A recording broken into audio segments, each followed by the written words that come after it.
Now when he had finished speaking to Saul, the soul of Jonathan was knit to the soul of David, and Jonathan loved him as his own soul.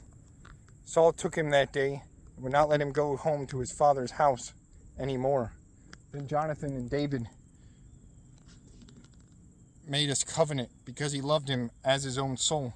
And Jonathan took off the robe that was on him and gave it to David with his armor, even to his sword and his bow and his belt.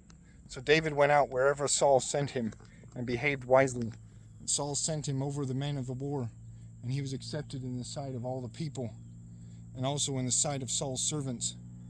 Now it had happened as they were coming home, when David was returning from the slaughter of the Philistine, that the women had come out of all the cities of Israel, singing and dancing to meet King Saul, with tambourines, with joy, and with musical instruments.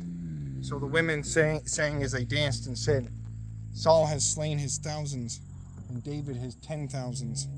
Then Saul was very angry, and the saying displeased him. And he said, They have ascribed to David 10,000s, and to me they have ascribed only thousands. Now what more can he have but the kingdom? So Saul eyed David from that day forward. And it happened on the next day that the distressing spirit from God came upon Saul, and he prophesied inside the house. So David played music with his hand, as at other times, but there was a spear in Saul's hand. And Saul cast the spear,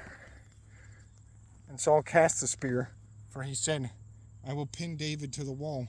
But David escaped his presence twice.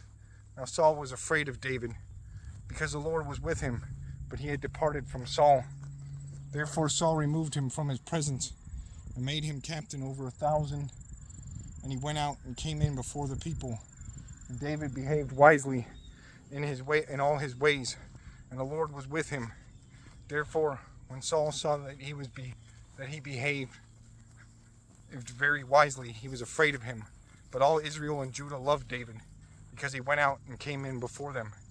Then Saul said to David, Here is my older daughter Merab. I will give her to you as a wife. Only be valiant for me, and fight the Lord's battles. For Saul thought, Let my hand not be against him, but let the hand of the Philistines be against him. So David said to Saul, Who am I, and what is my life, or my father's family in Israel, that I should be son-in-law to the king? But it happened at the time when Merab, Saul's daughter, should have been given to David, that she was given to Adriel, the Melithite, as a wife. Now Michal, Saul's daughter, loved David, and they told Saul, and the thing pleased him. So Saul said, I will give her to him, that she may be a snare to him, and the hand of the Philistines may be against him. Therefore Saul said to David a second time, You shall be my son-in-law today. And Saul commanded his servants, Communicate with David secretly, and say, Look, the king has delight in you, and all his servants love you. Now therefore, become the king's son-in-law. So Saul's servants spoke those words in the hearing of David. And David said, Does it seem to you a light thing to be a king's son-in-law, seeing I am a poor and lightly esteemed man? And the servants of Saul told him, saying, In this manner David spoke. Then Saul said, Thus you shall say to David, The king does not desire any dowry, but 100 foreskins of the Philistines, to take vengeance on the king's enemies.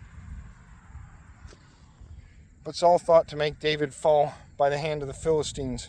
So when his servants told David these words, it pleased David well to become the king's son-in-law. Now the days had not expired.